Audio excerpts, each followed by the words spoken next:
Hello everyone. I, Dr. Aradhanakar, welcome you to the 9th lecture on programming in C. इस lecture में हम पहले एक programme करेंगे जो कि दो वेरिएबल्स के वैल्यूज़ को स्वैप करेगा विदाउट यूजिंग थर्ड वेरिएबल। फिर हम एस्केप सीक्वेंस क्या है पढ़ेंगे और वो कितने टाइप्स के हैं। एट लास्ट हम एक आउटपुट क्वेश्चन डिस्कस करेंगे ऑन एस्केप सीक्वेंसेस। सो आइए स्टार्ट करते हैं लेक्चर। आज हम एक प्रोग्राम लिखेंगे जो कि दो वेरिएबल्स के वैल्यू को स्वैप करेगा, लेकिन हम थर्ड वेरिएबल यूज़ नहीं करेंगे।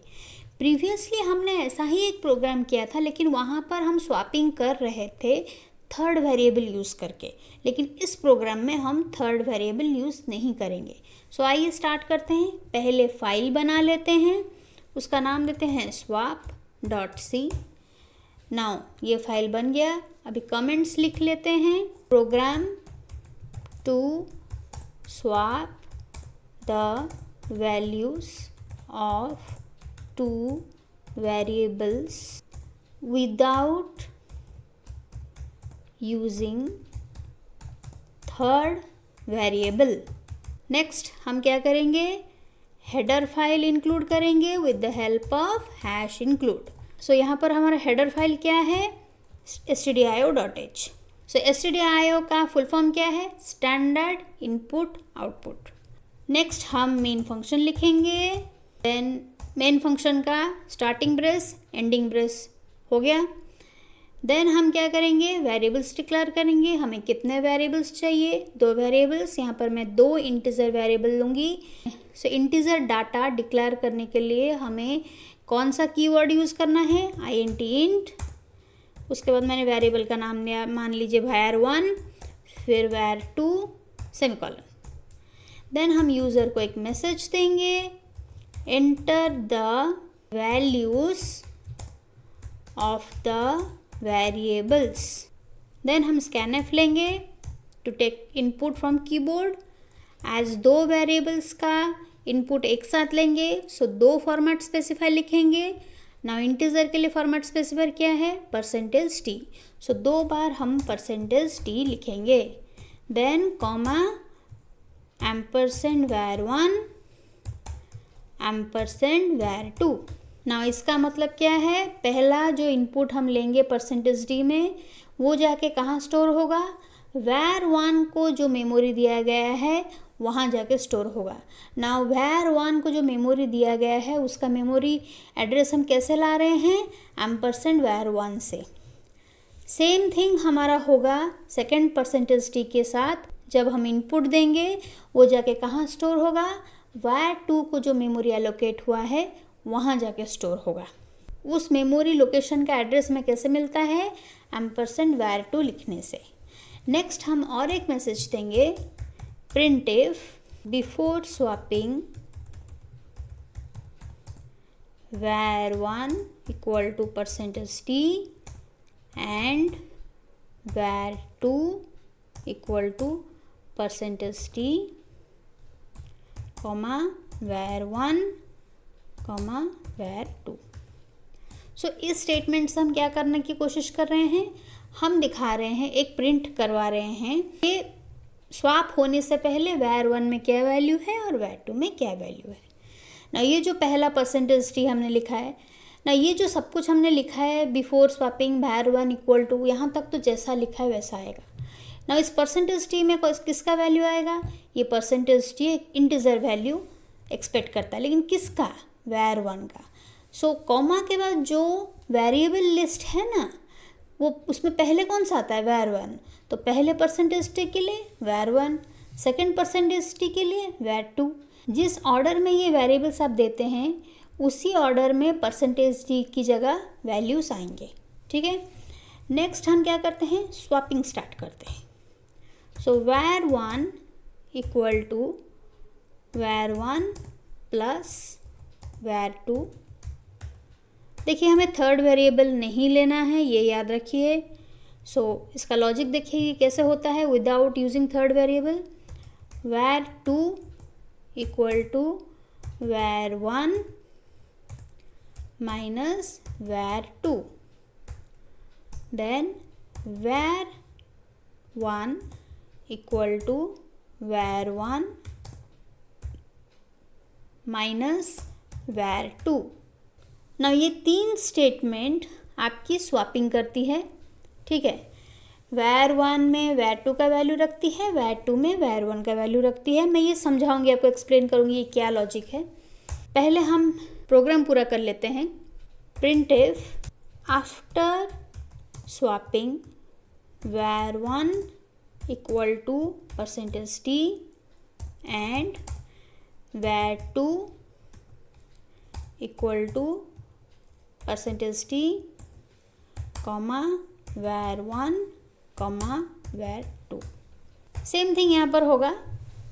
पहले %t में पहले वेरिएबल का वैल्यू आएगा, सेकेंड %t में सेकेंड वेरिएबल का वैल्यू आएगा। Then return 0। ना देखिए ये लॉजिक क्यों अप्लाई हुआ है। मान लीजिए हमने प्रोग्राम को कंपाइल करने के लिए दे दिया, फिर एग्जीक्यूट हो गया। सो पहले वो क्या करेगा, पहले ये स्टेटमेंट प्रिंट करेगा, enter the values of the variables. उसके बाद जैसे ही वो स्कैनएफ स्टेटमेंट को आएगा वो कर्सर ब्लिंक करा होगा, मतलब आपसे इनपुट एक्सपेक्ट कर रहा होगा। तो मान लीजिए हम लोग इनपुट देते हैं यहाँ पर var1 के लिए हम देते हैं 10 और var2 के लिए हम देते हैं 24, ठीक है। देखिए ये जो मैंने लिखा // ये क्या है, ये कमेंट है, ठीक है। सो ये जो सिंगल लाइन कमेंट्स आप कहीं पर भी लिख सकते हैं, कोई प्रॉब्लम नहीं है। बस आपको कमेंट करना है तो // दीजिए। एंड नॉट टू वरी, ये सारे कमेंट्स ना प्री प्रोसेसिंग स्टेज में सारे रिमूव हो जाएंगे ना। मैंने बताया था कंपाइलेशन टोटल फेज है, पहले उसका आता है प्री प्रोसेसिंग फेज, जिसमें आपका ये हेडर फाइल एक्सपैंड होता है। देन आपके कमेंट्स को रिमूव कर दिया जाता है, ठीक है। सो पूरा प्रोसेस मैंने एक लेक्चर में समझाया है, मैं उसका लिंक दे दूंगी आपको डिस्क्रिप्शन बॉक्स में अगर आपने देखा नहीं है। सो अभी हमारा var1 में 10 है, var2 में 24 है। देखिए ऐसे var1 equal to 10, var2 equal to 24 ऐसे लिख कर नहीं आएगा। सिंपली जैसे आपने लिखा है प्रोग्राम में वैसे आएगा। मैं बस आपको समझाने के लिए दिखा रही हूँ। इसमें हमने जो इनपुट लिया है 10 var1 में रहा, 24 var2 में रहा। नेक्स्ट हमारा प्रिंट क्या करेगा, बिफोर स्वैपिंग var1, मतलब स्वैप होने से पहले वैल्यूज़ कैसे हैं, तो लिखेगा before swapping var1 equal to जो वैल्यू है, var1 equal to 10, var2 equal to 24, ठीक है। जैसे पूरे प्रिंटफ स्टेटमेंट में लिखा है वैसे लिखेगा, before swapping var1 equal to 10 and var2 equal to 24। Next हमारा आता है देन, फिर इस स्टेटमेंट को जाएगा। इसका लॉजिक ये है, दोनों जो वैल्यूज़ हैं वेरिएबल्स में उनको पहले हम ऐड कर देंगे, ठीक है। सो पहले ऐड कर लेते हैं। var1 में अभी क्या है 10 है, var2 में क्या है 24 है, तो 10 प्लस 24 होके कितना हुआ 34। सो var1 में हुआ 34। सो अभी आपके var1 में इस स्टेटमेंट की वजह से क्या वैल्यू है 34 है अभी, और 10 नहीं है। 10 यहाँ तक था, यहाँ पर जैसे ऐड हो गया, ऐड करके हमने असाइन कर दिया var1 में, तो अभी वो रिप्लेस हो गया। 10 अभी नहीं है, अभी क्या है 34 है। अब ऐड तो हमने कर लिया, ठीक है। अब उस ऐड से एक एक पार्ट निकालेंगे हम। जैसे हमको var2 में var1 का वैल्यू चाहिए, तो हम क्या करेंगे, अभी var1 में जो वैल्यू है उससे हम var2 का वैल्यू माइनस कर देंगे। तो var1 में भी वैल्यू क्या है, दोनों वेरिएबल्स का सम है। सो उस सम से अगर हम var2 का वैल्यू माइनस कर देंगे तो कोई एक वैल्यू आएगा जो कि var2 में रहेगा। तो var1 में भी वैल्यू क्या है, var1 में अभी वैल्यू है 34। 34 माइनस var2 में क्या वैल्यू है 24। तो यहाँ पर हुआ 34 माइनस 24। सो कितना हुआ 34 माइनस 24 10। सो वो 10 जाके कहाँ रहा var2 में। सो अभी हमारा var2 क्या बना 10, ठीक है। सो var2 में अभी देखिए var1 का वैल्यू आ गया है। पहले var1 में 10 था, अभी var2 में 10 आ गया है। सो एक स्वैपिंग तो हमारी हो गई। दूसरी स्वैपिंग को जाते हैं। इसमें हम क्या करेंगे, var1 में जो वैल्यू है, var1 में अभी भी क्या वैल्यू है, दोनों वैल्यूज़ का सम। var1 में जो वैल्यू है उससे हम क्या करेंगे, var2 को माइनस करेंगे। तो var2 का वैल्यू हमें सेकंड स्टेप में क्या मिला था, 10। सो 34 माइनस 10 24, तो var1 में रहा 24। ठीक है, देखिए var1 में अभी var2 का वैल्यू आ गया है। सो आफ्टर स्वैपिंग हमारा वैल्यू क्या आया, आफ्टर स्वैप पूरा इस तरह से लिखा जाएगा, after swapping var1 equal to, so var1 में कितना वैल्यू है 24 and var2 equal to, var2 में कितना था लास्ट 10।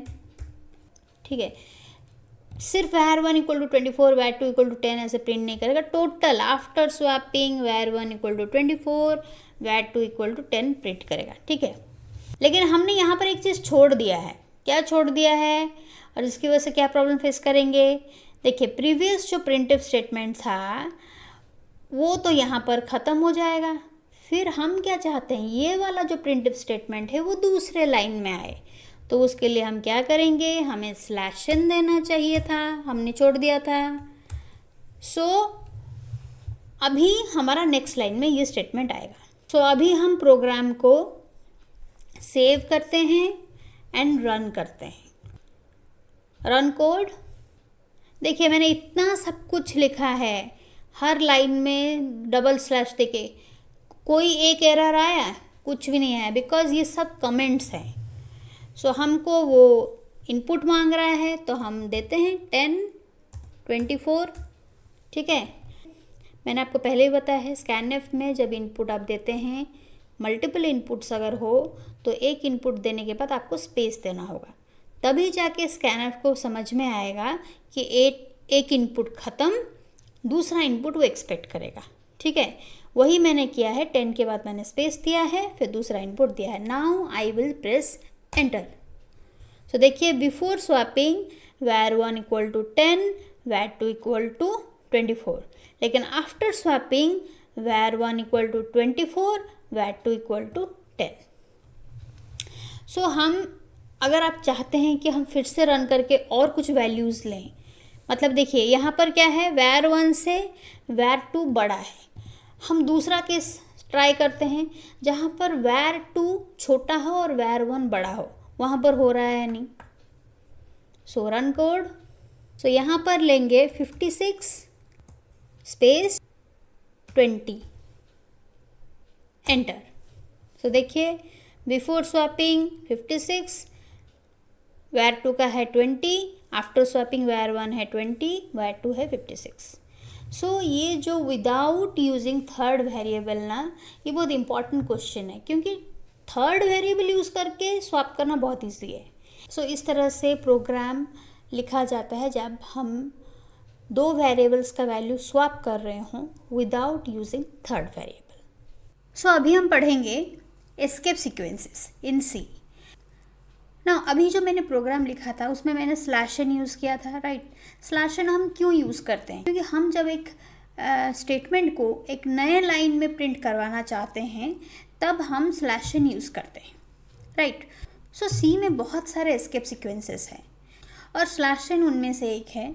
सो मैंने एक एग्जांपल दिया है, आप देख सकते हैं लेफ्ट साइड में। नाउ यहाँ पर हमने different type of escape sequences use किए हैं, राइट। पहले तो हम लोग देख लेते हैं क्या क्या एस्केप सीक्वेंसेस हो सकते हैं सी में। सो पहले हमारा एक है /b, जिसको हम बोलते हैं बैकस्पेस। मतलब आपका जो कर्सर जहाँ पर ब्लिंक कर रहा होगा ना, अगर उसको एक स्लैश भी मिल जाता है तो वो जस्ट एक पोजीशन पीछे चला जाता है, ठीक है। नेक्स्ट आता है हमारा /r, उसको बोलते हैं कैरेज रिटर्न। कैरेज रिटर्न का मतलब ये है आपका जहाँ पर भी कर्सर होगा ना, जहाँ पर भी कर्सर होगा वो क्या करता है, उसको उस लाइन के बिगिनिंग को ले लेता है, ठीक है, कर्सर को। स्लैशन को बोलते हैं न्यू लाइन, मतलब हम एक नए लाइन में हमारा स्टेटमेंट प्रिंट करना चाहते हैं तो हम क्या करेंगे, स्लैशन लिखेंगे सो दैट एक नए लाइन को कर्सर चला जाए और वहाँ से प्रिंट करना शुरू करें। देन ये जो /0 देख रहे हैं ना, उसको नल बोलते हैं ना। ये कॉन्सेप्ट आपको बहुत दिखेगा जब हम स्ट्रिंग पढ़ेंगे, इसका एक्चुअल यूजेस आपको पता चलेगा। इवन इस एग्जाम्पल में भी मैंने यूज़ किया है /0। सो नेक्स्ट हम देखते हैं डबल बैकस्लैश। वो किस लिए होता है? अगर आपको प्रिंटफ स्टेटमेंट में एक बैकस्लैश देना है तो यहाँ पर आप क्या करेंगे, पहले तो एक बैकस्लैश देंगे फिर अपना बैकस्लैश देंगे, ठीक है, क्योंकि अगर आप ऐसे खाली दे देंगे ना वो एरर आएगा। ना /t को बोलते हैं हॉराइजेंटल टैब। देखिए आपका ये जो टोटल कंप्यूटर स्क्रीन है ना वो डिफरेंट टैब्स में डिवाइडेड है। सो अगर आप कर्सर आपका यहाँ ब्लिंक कर रहा है, अगर /t मिला तो नेक्स्ट टैब से लिखना शुरू करेगा, फिर और एक /t मिला तो फिर नेक्स्ट टैब से लिखना शुरू करेगा। इस तरह से चलता है, ठीक है। नेक्स्ट है वर्टिकल टैब। एक हॉराइजेंटल टैब है तो एक वर्टिकल टैब है, दैट इज उसको बोलते हैं /v। और एक है /a। ना वो /a क्या है? अगर आपने कहीं पर भी /a यूज़ किया है तो वो सिर्फ एक अलर्ट साउंड देगा, मतलब बीप साउंड देगा फॉर अलर्ट। ना एस्केप सीक्वेंसेस मैं आपको क्यों पढ़ा रही हूँ, क्योंकि एस्केप सीक्वेंसेस पे बेस्ड कुछ आउटपुट क्वेश्चंस आते हैं, ठीक है। सो हम आते हैं हमारे एग्जाम्पल को। देखिए पहला उसने क्या लिखा है, पहले तो हमें समझ में आ गया #include stdio.h लिखा है और उसके बाद int main लिखा है। उसके बाद क्या लिखा है, printf earth is our planet, ठीक है, earth is our planet. So देखिए आप आउटपुट में देख पा रहे होंगे उसने प्रिंट कर दिया है अर्थ इज आवर प्लैनेट, ठीक है। उसके बाद उसको क्या मिला, उसके बाद उसको मिल रहा है /n, मतलब न्यू लाइन को कर्सर को ले लो। तो उसने जस्ट नेक्स्ट लाइन को कर्सर को ले लिया। जब ले लिया उसके बाद उसने नेक्स्ट लाइन पढ़ा। नेक्स्ट लाइन में क्या है, अर्थ, तो उसने अर्थ लिख दिया। फिर उसको मिला /t। देखिए वो नेक्स्ट टैब को कर्सर को ले गया। फिर उसको मिला जुपिटर, तो उसने जुपिटर वहाँ से प्रिंट करना शुरू किया। देन उसको अगेन मिला क्या, /n, तो वो समझ गया नेक्स्ट लाइन को जाना है, तो उसने नेक्स्ट लाइन में कर्सर ब्लिंक करना शुरू हो गया ना। उसके बाद नेक्स्ट प्रिंटफ स्टेटमेंट क्या है, एलिफेंट। तो पहले वो एलिफेंट लिखेगा। आप सोच रहे होंगे एलिफेंट लिखा है फिर एंट लिखा है, ये क्या एंट फैंट लिखा है ऐसे। देखिए उसने क्या किया होगा, पहले एलिफेंट लिखा होगा। सो एलिफेंट पहले मिला, एलिफेंट लिख दिया। उसके बाद उसको क्या मिल रहा है, /r मैंने आपको अभी क्या बताया, moves the cursor to the beginning of the current line, ठीक है। तो एलिफेंट जब लिख दिया उसने, कर्सर यहाँ पर ब्लिंक कर रहा होगा, उसको उसके बाद /r मिला, तो उसका काम क्या है, कर्सर कहाँ ब्लिंक करेगा, यहाँ पर, क्योंकि /r क्या करता है, कर्सर को लेके beginning of the current line को ले जाता है, तो यहाँ पर ब्लिंक करेगा। उसके बाद उसको क्या मिला, एंट, तो उसने एंट लिखना शुरू किया। सो ई को पहले उसने रिप्लेस किया विथ a, देन एल को रिप्लेस किया विथ n, देन ई को रिप्लेस किया विथ t। सो क्या बना, एंट फैंट, ठीक है। तो वही लिखा है ये। सो पहले उसने एलिफेंट लिखा होगा, फिर /r मिला तो उस हिसाब से उसने काम किया, फिर उसको एंट मिला, तो फिर जितने एंट कितने लेटर का है, 3 लेटर का है, तो एलिफेंट के पहले 3 लेटर को उसने रिप्लेस करके वो लिख दिया, ठीक है। उसके बाद उसको /n मिला, मतलब कमांड दिया जा रहा है नेक्स्ट लाइन को जाओ। सो कर्सर हमारा अभी नेक्स्ट लाइन में ब्लिंक कर रहा होगा। फिर उसको प्रिंटफ में क्या मिला, डॉग, ठीक है, उसने डॉग लिखा। उसके बाद तो बहुत सारी चीज़ें लिखी गई है, क्यों उसने कुछ नहीं किया है। डॉग के बाद क्या है, /0, मतलब नल। मैंने कहा ना, आप जब स्ट्रिंग्स पढ़ेंगे तब नल का बहुत इम्पॉर्टेंट रोल होगा ना। क्या वो रोल है अभी मैं बताती हूँ। जो स्ट्रिंग्स होता है ना वो कलेक्शन ऑफ कैरेक्टर्स होता है। हम बहुत अच्छे से स्ट्रिंग चैप्टर में पढ़ेंगे, लेकिन अभी आपको एक छोटा सा इंट्रोडक्शन देती हूँ, वरना आप ये समझ नहीं पाएंगे। स्ट्रिंग जो होता है ना, मतलब आपका नाम, ठीक है, या आपकी कंट्री का नाम। मान लीजिए एक प्लेस का नाम मैंने दिया, सपोज इंडिया लिखा मैंने, ना दिस इज अ स्ट्रिंग ना। इंडिया में क्या है, 5 कैरेक्टर्स हैं। सो हम बोल सकते हैं India is a string, it is a collection of characters. लेकिन स्ट्रिंग का डेफिनेशन सिर्फ उतना नहीं है। स्ट्रिंग का डेफिनेशन ये है, it is a collection of characters terminated by null. मतलब अगर आप इसको स्ट्रिंग बता रहे हैं तो ऑटोमेटिकली /0 ऐड हो जाता है। क्यों ऐड होता है, ताकि स्ट्रिंग का एंड तो पता चले। देखिए कंप्यूटर एक मशीन है, उसको सब कुछ बताना पड़ता है, ये शुरुआत है, ये एंड है, ये सब कुछ बताना पड़ता है। तो स्ट्रिंग का एंड कैसे पता चलता है? अगर हमें नल मिल जाता है तो स्ट्रिंग का एंड पता चल गया। ना प्रिंटिफ के अंदर हम लोग जब भी जो कुछ भी लिखते हैं वो क्या है? वो एक स्ट्रिंग है। प्रिंटिफ फंक्शन के अंदर अगर स्ट्रिंग है, अगर उस डबल कोट के अंदर हम एक /0 दे देंगे तो क्या समझा जाएगा? कंपाइलर समझेगा स्ट्रिंग यहाँ पर ख़त्म हो गया, और वो डबल कोट के ख़त्म होने तक वेट नहीं करेगा, उसको समझ में आ गया अच्छा ये स्ट्रिंग यहाँ पर ख़त्म हो गया। सो जब डॉग उसने लिखा यहाँ पर, उसके बाद /0 आया, /0 क्या है? नल। तो उसको समझ में आ गया कि उसने समझा कि यहाँ पर स्ट्रिंग ख़त्म हो गया, तो और नल के बाद से जो कुछ भी है उसने उसको इग्नोर कर दिया, उसको कुछ उसने अकाउंट में लिया ही नहीं। सो सिर्फ यहाँ पर डॉग आपका प्रिंट हुआ है। देखिए /n को भी अकाउंट में नहीं लिया है उसने, ठीक है। लेकिन फिर हम दूसरे लाइन में कैसे प्रिंट हो रहा है? दूसरे लाइन में हमारा इसलिए प्रिंट हो रहा है क्योंकि हमने दूसरे लाइन में पहले से ही /n दिया है। सो ये जो दूसरा लाइन है यहाँ पर पहला क्या है? /n। तो यहाँ पर डॉग प्रिंट करने के बाद कर्सर यहाँ पर ब्लिंक कर रहा होगा, क्योंकि नल ने तो ख़त्म कर दिया काम, वहीं पे ही ख़त्म हो गया। उसके बाद वो नेक्स्ट स्टेटमेंट को जब गया उसको मिला /n, तो कर्सर झट से नीचे आ गया। उसके बाद उसको क्या मिला? डॉग। सो उसने डॉग लिखा होगा, उसके बाद उसको क्या मिलता है? /b। /b क्या करता है? /b करता है moves the cursor to the previous position of the current line. मतलब डॉग लिखने के बाद कर्सर यहाँ पर ब्लिंक कर रहा होगा, जैसे ही उसे /b मिला उसने क्या किया? सीधा वो कर्सर को यहाँ ले आया, क्योंकि /b का काम ही है कि जहाँ पर है जस्ट उसके एक पोजीशन पहले हम चले जाएंगे, ठीक है। सो /b क्या करता है? Moves the cursor to the previous position of the current line, ठीक है। तो करंट लाइन तो अभी ये है, तो प्रीवियस पोजीशन ये है, क्योंकि कर्सर यहाँ पर था डॉग प्रिंट करने के बाद। फिर जैसे /b मिला वो प्रीवियस पोजीशन को आ गया। ना कर्सर हमारा अभी जी के पास है। उसके बाद हमारा क्या है? एंड, ठीक है। तो एंड, तो अभी एंड कहाँ से लिखना शुरू करेगा? जहाँ पर कर्सर है, तो जी को वो क्या करेगा? रिप्लेस कर देगा। सो वो जी को रिप्लेस करके यहाँ से लिखना शुरू करेगा एंड। उसके बाद हमने फिर से क्या दिया है? /n। फिर से नेक्स्ट लाइन को जाएगा।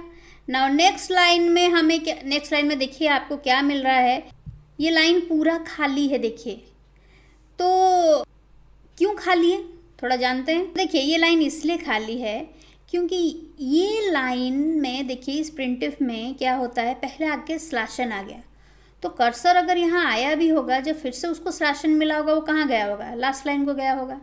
फिर उसने क्या प्रिंट किया? डबल स्लैश मतलब उसको एक / प्रिंट करना है, तो उसने एक प्रिंट किया। फिर उसको फिर से डबल स्लैश मिला, फिर उसने दूसरा / प्रिंट किया, क्योंकि / प्रिंट करने के लिए हमें और एक / की ज़रूरत पड़ती है। क्यों ऐसा करना पड़ता है? अभी हमने देखा सारे एस्केप सीक्वेंसेस कहाँ से शुरू होते हैं? एक / से शुरू होते हैं। तो अगर हम सिर्फ / लिख देंगे, हमें प्रिंटिफ में मैंने बताया है, प्रिंटिफ के अंदर डबल कोट के अंदर आप जो भी लिखते हैं वैसा ही प्रिंट होता है। फाइन, प्रिंट होता है, लेकिन कुछ और रूल्स भी अप्लाई करते हैं। हमने अभी ही देखा एस्केप सीक्वेंसेस सब / से शुरू होते हैं। तो अगर हमें एक / ही प्रिंट करना होगा, तो अगर हम खाली लिख देंगे, कंपाइलर क्या समझेगा? ये शायद किसी एस्केप सीक्वेंस का पार्ट है और यूज़र ने ठीक से लिखा नहीं है, तो ये एक एरर है, राइट। तो अगर हमें / प्रिंट करवाना है तो एक / देंगे, फिर और एक / देंगे, तो ये वाला / प्रिंट होगा आपका और वो एरर नहीं होगा। लेकिन सिर्फ अगर एक / लिख देंगे प्रिंटिफ के अंदर तो वो एरर होगा। सो देखिए इस तरह के आउटपुट क्वेश्चंस आते हैं। नाउ मेनली आपका ये जो /b /r /n /t /0 double slash, इस पे आता है escape sequence question. Now program करते करते /t /n आपको याद हो जाता है, ठीक है, लेकिन ये /r /b /0 डबल स्लैश ये सब आपको याद नहीं रहता, ठीक। इसलिए ये सारे /r /0 डबल स्लैश /b इन सबको थोड़ा प्रैक्टिस करना ज़रूरी है। सो देखिए प्रिंटिफ में जो प्रिंट होता है टेक्स्ट ना, जो कुछ भी हम लोग लिखते हैं सब डिपेंड करता है कर्सर कहाँ पर है। ठीक है, कर्सर जो ब्लिंक कर रहा होगा आउटपुट विंडो में ना, वो कहाँ पर है, वहीं से ही लिखना शुरू कर देगा वो। ठीक है, तो ये जो एस्केप सीक्वेंसेस होते हैं ना, कर्सर को बड़ा कंट्रोल करते हैं। सो आई होप आपको ये एस्केप सीक्वेंस का क्वेश्चन समझ में आया होगा, आउटपुट क्वेश्चन। मैंने हर तरह का एस्केप सीक्वेंस देकर आपको समझाने की कोशिश की है, सो दैट कुछ भी बच ना जाए। सो अगर इस लेक्चर में आपको कोई डाउट हो तो please drop your doubts in the comment section. Thank you.